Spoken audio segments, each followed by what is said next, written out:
기록적인 폭우가 그친 뒤 극심한 폭염이 기승을 부리고 있습니다. 폭염특보가 갈수록 확대가 되고 습도 높은 끈적끈적한 더위가 나타나고 있는데요. 자세한 날씨 상황과 전망 김동혁 기상전문 기자와 알아보겠습니다. 어서 오십시오. 네. 지난주에는 굉장한 폭우가 지나갔는데 인명 피해도 컸고 재산 피해도 적지 않았습니다. 우선 지난주 그 기록부터 한번 알아볼까요?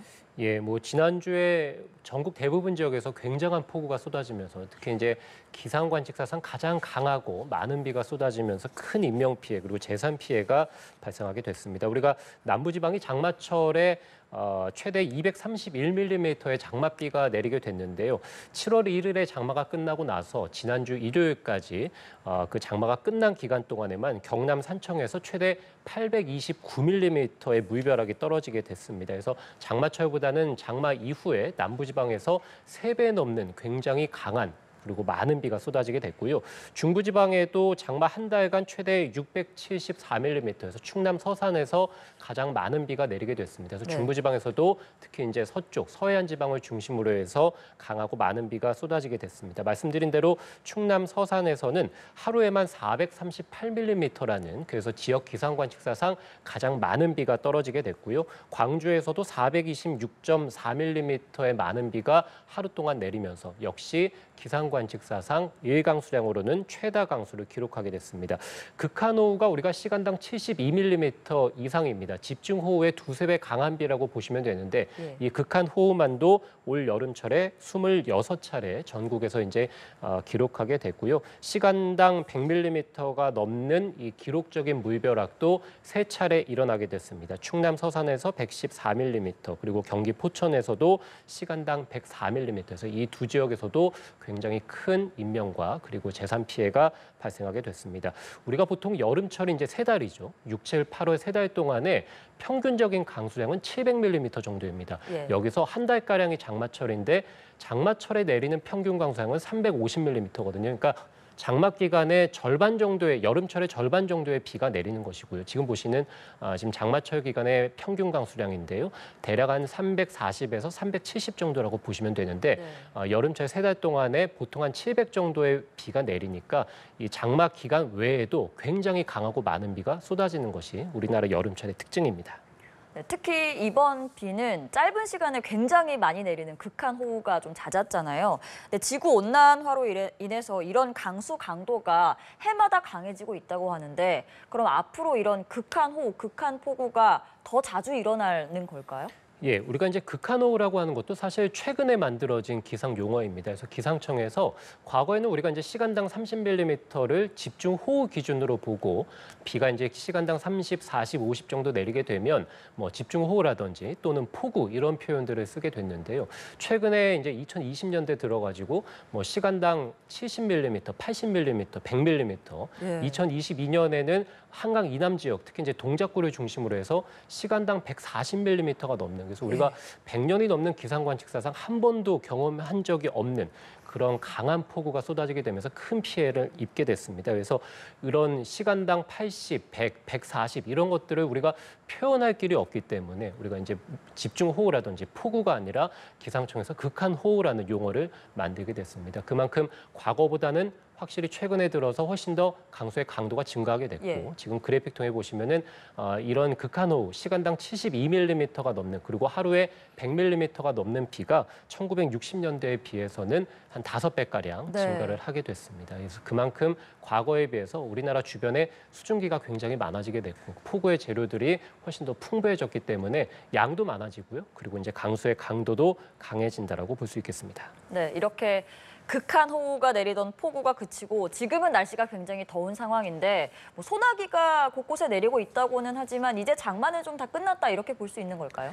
예, 우리가 이제 장마가 종료됐다라고 하는 기준 자체가 남쪽에서 고온다습한 공기덩이들, 그러니까 한여름철에 폭염을 일으키는 이런 공기덩이가 얼마만큼 북쪽으로 올라왔냐를 통해서 판단하게 됩니다. 이 외에도 여러 가지 판단 기준이 있겠습니다만, 그래픽 통해 확인하시겠습니다만, 일본 쪽에 중심을 둔 우리나라 여름철에 폭염을 일으키는 이런 공기덩이들이 이미 우리 한반도를 이제 뒤덮는다라고 보시면 되겠습니다. 그래서 지금 우리나라 38선 주변에 보시면 검은색 선 하나 지나가는 것이 보일 텐데요. 저 검은색 선이 고온다습한 공기덩이의 가장자리라고 보시면 되겠습니다. 초여름에는 저 선이 우리나라 아래쪽에 있다가 주로 일본 쪽에 있다가 지금은 장마가 끝나고 나서 우리나라를 뒤덮어서 북한 일부까지도 뒤덮고 있습니다. 그래서 저 고온다습한 공기덩이가 장마 구름들을 완전히 북한 위로 밀어 올렸다고 보시면 되겠고요. 그만큼 우리나라는 열대지방의 뜨거운 수증기가 이미 가득한 상태이다. 이렇기 때문에 기상청에서는 7월 20일, 그러니까 지난 일요일을 기준으로 해서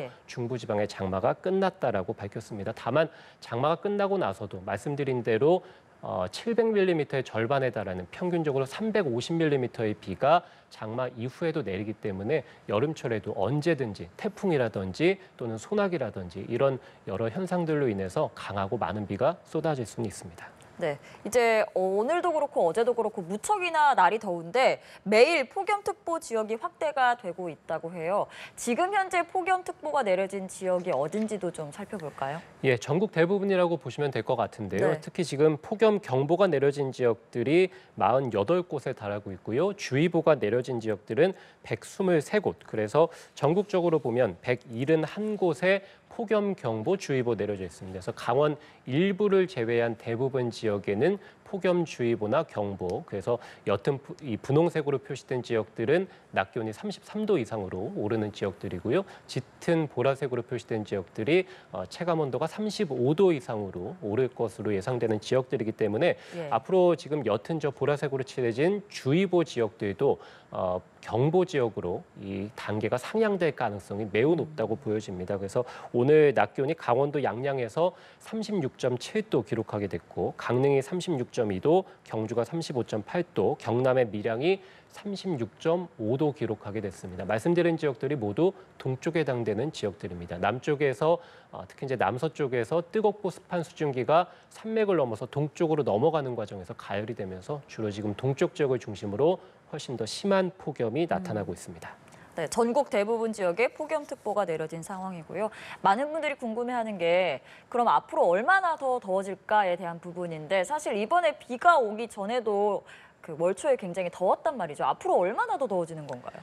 예, 우리가 이제 이번 달 초에 겪었던 폭염들, 뭐 서울 같은 경우도 37도를 넘어서는 폭염이었고요. 전국적으로 봐서도 폭염 경보 지역이 굉장히 많았고, 뭐 역대 이제 기록을 경신할 정도로 굉장히 강한 폭염들이 나타나게 됐는데요. 그 당시의 폭염들은 한반도 남쪽에서 뜨거운 수증기들이 올라와서 산맥을 넘어가면서 이제 공기가 건조해진 그래서 마른 폭염이었습니다. 그래서 상대적으로 덜 습해졌고요. 지금 이제 장마철이 끝나고 나서는 습도가 굉장히 앞으로 더 올라가는 그런 시기라고 보시면 되겠습니다. 그야말로 이제 한여름 폭염에 들어가는 것인데요.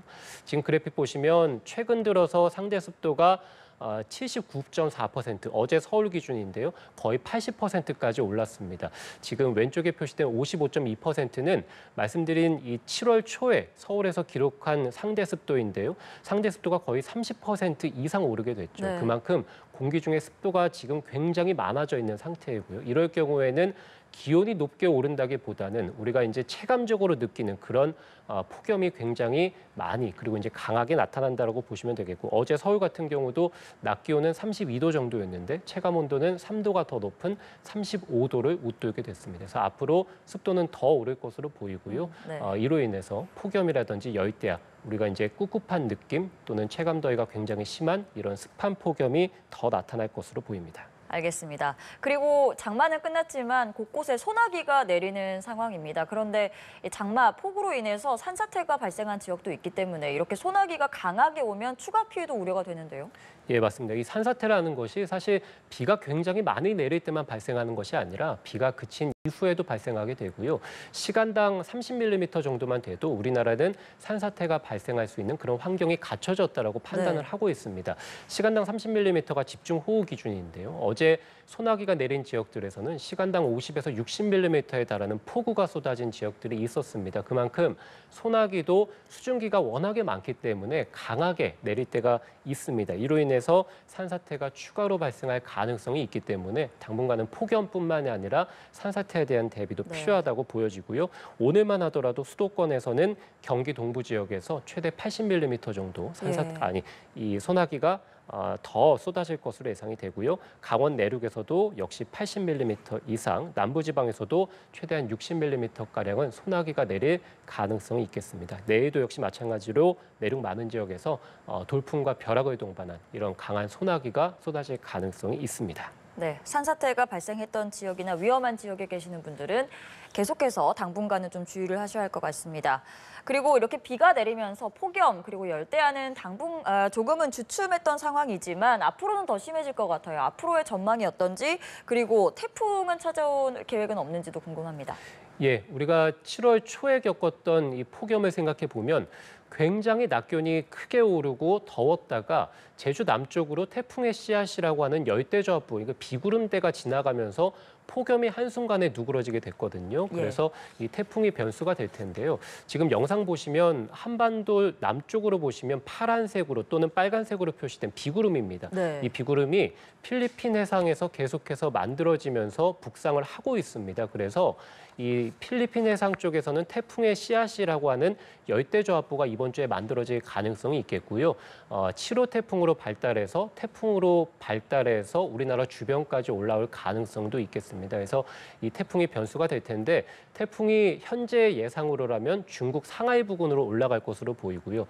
이렇게 된다면 태풍이 올라오면서 열대지방의 뜨거운 수증기를 우리나라 쪽으로 불러일으키기 때문에 지금보다 훨씬 더 기온도 높게 오를 것으로 보이고요. 수증기가 더 많기 때문에 우리가 이제 날이 가면 갈수록 기온도 높고 그리고 이제 체감하는 더위도 심할 것으로 예상이 됩니다. 서울 기준으로 본다면 어제가 32도였고 오늘이 33, 4도 정도였는데 앞으로 주 중반 이후에는 35도, 36도까지 오를 가능성이 높겠고요. 네. 열대야도 훨씬 더 심해지겠습니다. 다만 태풍의 경로가 아직까지는 유동적인 상황이고요. 내일 이제 7호 태풍으로 발달하게 될 텐데 우리나라 주변까지 올라올 경우 이렇게 된다면 우리나라 쪽으로 비구름이 들어올 수 있기 때문에 다시 한번 또 폭염이 누그러질 가능성도 있겠습니다. 그래서 이 태풍이 변수가 될 것으로 보입니다만 지금 예상대로라면 우리나라의 폭염과 열대야는 주 중반, 주 후반으로 갈수록 더 심해질 가능성이 현재로서는 큽니다. 알겠습니다. 지금까지 김동혁 기상 전문 기자와 이야기 나눠봤습니다. 오늘 말씀 고맙습니다.